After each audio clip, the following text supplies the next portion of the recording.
our daughter just got diagnosed with ADHD, and we're wondering if, if maybe that was her primary concern, and now she struggles with writing, and she's going into third grade, and it's a real struggle. Reading's been okay for her, but the writing is really tricky. But I don't know if that, like you had talked about earlier, if we get the ADHD, kind of her medication has started and things, if Yeah. she's kind of. What's interesting, like when we evaluate children down here and we find they have ADHD. Now we don't diagnose. I mean, I say due to ADHD because in Sure. reality, when people say, oh, I think my kid has ADHD, and they take their child to their primary care physician and they do a little survey, and then like 10 minutes later, they're writing prescription. Yeah. That's not good enough, because you can have kids who have ADHD-like behavior for like 50 different reasons, only one of which is ADHD. One of the things that's critically important is to get information from the parent, obviously through a survey. And the surveys can be lengthy or not lengthy. Information from teachers, what's going on in the classroom. And then what is critically important is get information from what's called a continuous performance test, or a CPT. And the one CPT that I like a lot is the Toba test, Test of Variables of Attention, Toba. Okay. And Toba is, I think, the reason why we use the Toba is because the Connors and the other type of CPTs use letters and numbers, which for kids with dyslexia can cause them already some issues. And so the Toba is actual geometric forms. And so they have to respond to those geometric forms for 22 minutes. And then we get a lot of data and a lot of good information about their performance. So we can tell if they're ADHD, we can tell if they're ADHD primarily inattentive versus impulsivity type. And it'll tell us if they have attentional problems, but it's not ADHD. So it's really, the data we get's really great. I really like that test. Awesome. Maybe you ought to, take a drive down here, and we could check those things out. Yeah. And then from the report, people can take it to their physician and then determine if there's other, medical or physiological issues that might be involved with the attentional issues. And then if we think that the child has ADHD, which, we do this much data collection where a physician usually do that much data collection. And so they can take ours and then be more affirmed with what they're doing. But another thing that you can do prior to doing medication is use DHA. And I am not a supplement person, except for two areas, actually, two major areas. I've had migraines since I was in high school.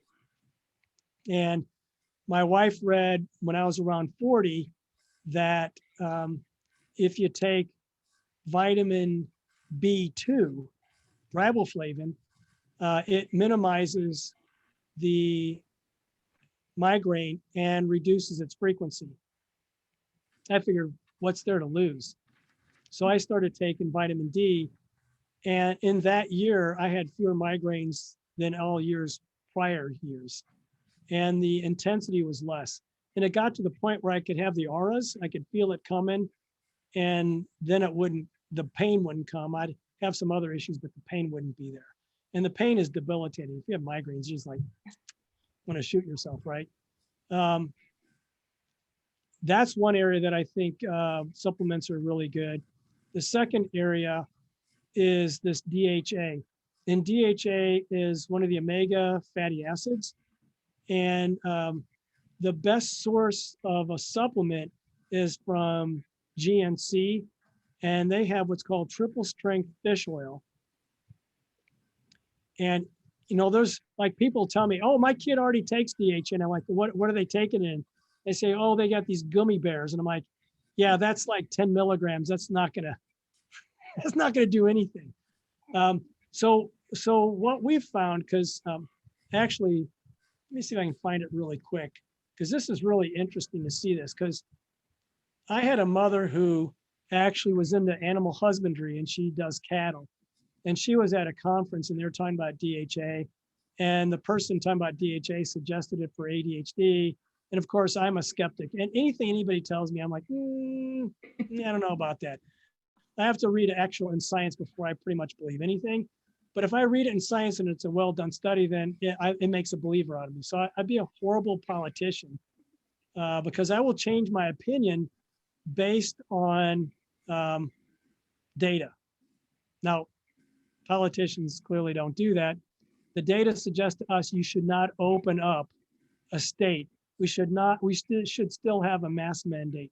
That's what the data is telling us. We've got variants of the coronavirus out there, and all we're doing by opening things up is we're providing a nice incubation place for these for the virus to mutate once again. So not a smart move. So politicians tend not to really pay any attention to data, at least not enough. And that's the last I'm going to say about that, but it drives me crazy. As a research scientist, and I don't have to be a scientist in terms of epidemiology, I can read the science. I can understand what the science is saying. And I don't have to be a specialist in that area to say, this is not what this is telling us. All right, so I've shared the screen, right? You can see it? Yeah. All right, the first kid that we thought, okay, I looked at the literature. The literature says, yeah, kids who have ADHD have low plasma levels of DHA in it. And then let's try a supplement. Okay, I was convinced maybe that's something we could do. Plus, DHA is not going to hurt a kid.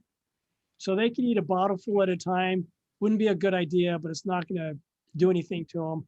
They may smell, they may be flatulating fishy smell for like 4 days. And kids like, oh, stinky's coming. But other than that, it's not going to cause any neural trauma or anything like that. So here's the first kid. We said, okay, let's try one in the morning. Well, actually, one dose in the morning. It's two gel caps, which are about 300 milligrams dosage of DHA.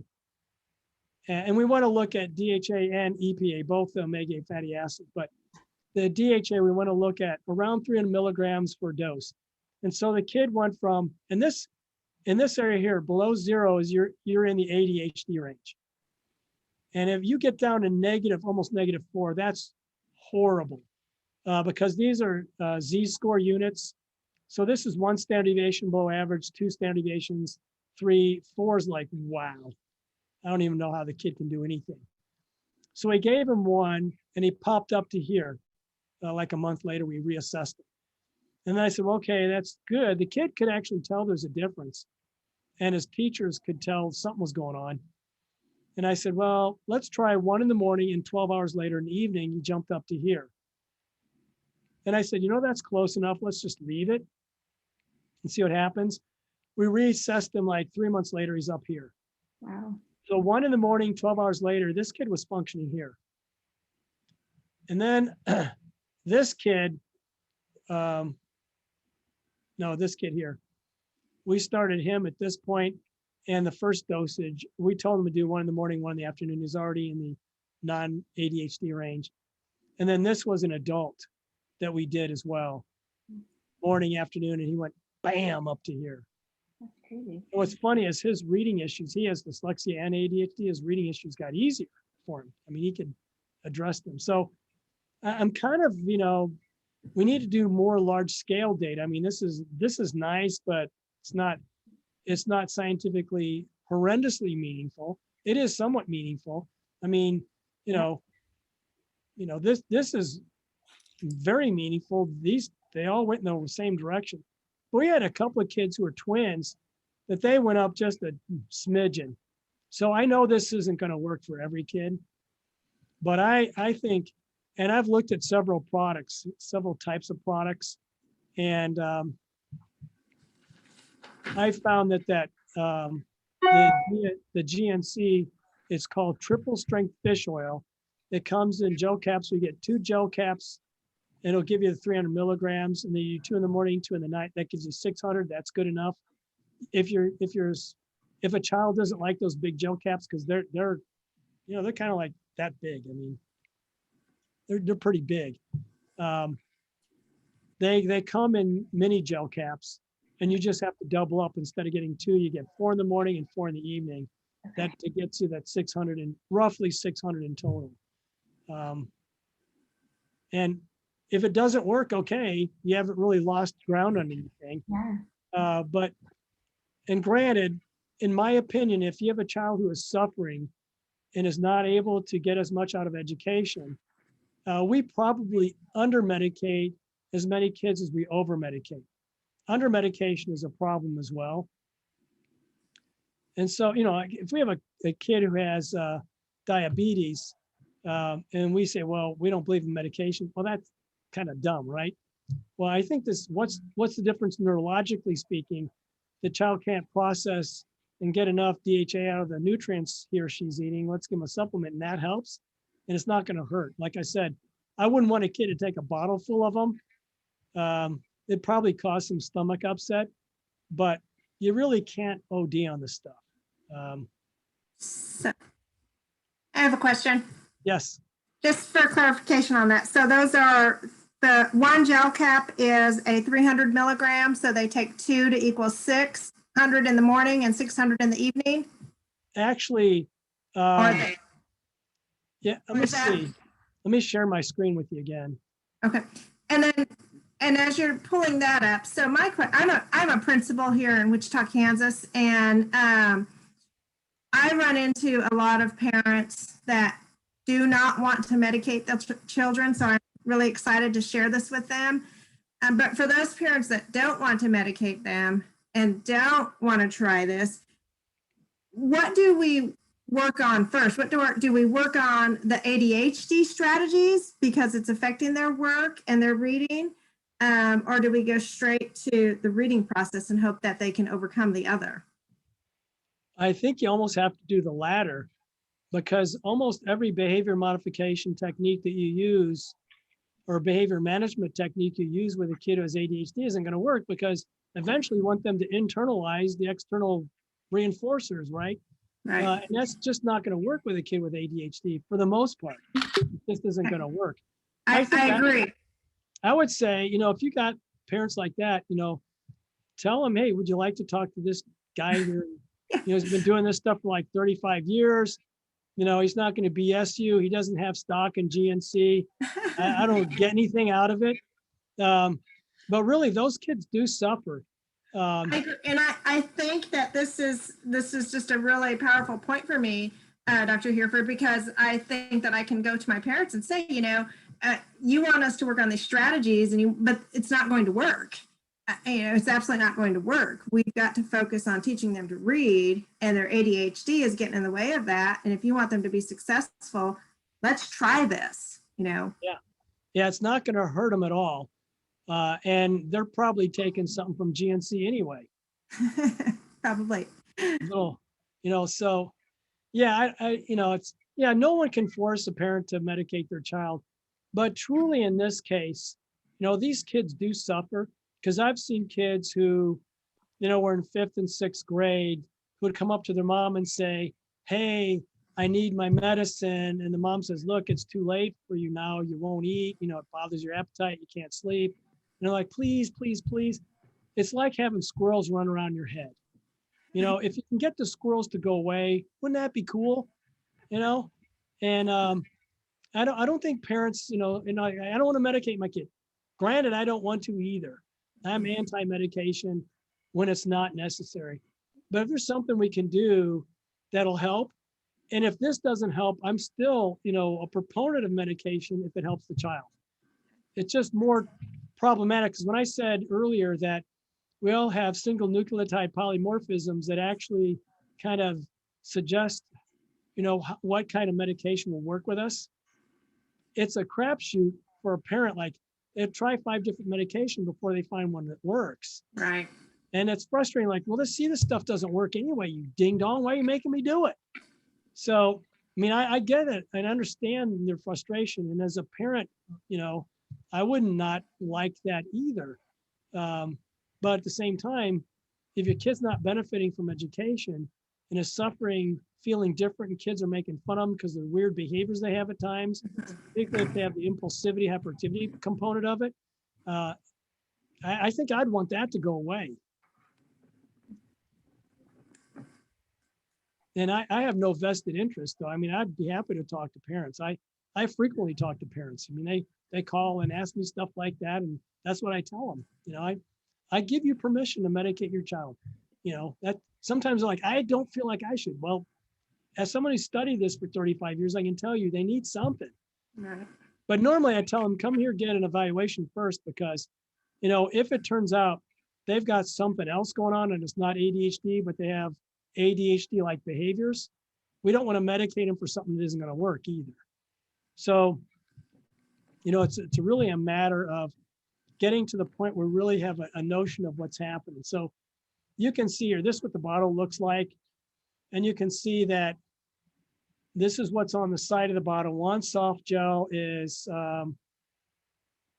we've got DHA 267. So you give 2 of them in the morning, 2 in the evening. For those mini capsules, then you give them twice then.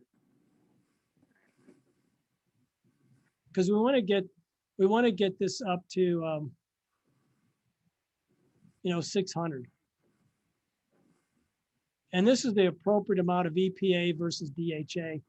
And see this enteric coating?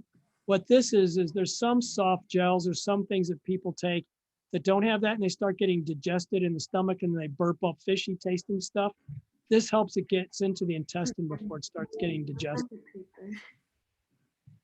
And that would be the dose for anybody, any age? Yeah. Yeah, I think we want to shoot for, you know, 600 per day. I might have something wrong here. Oh, these are 2 soft gels that get to this. So, yeah. Great. And, Thank you know, you can go a little bit higher. I wouldn't go, you know, if something isn't going to work, I wouldn't keep going until like taking 20 of them. Then they're not going to be hungry for anything else. They'll be running from you at that point.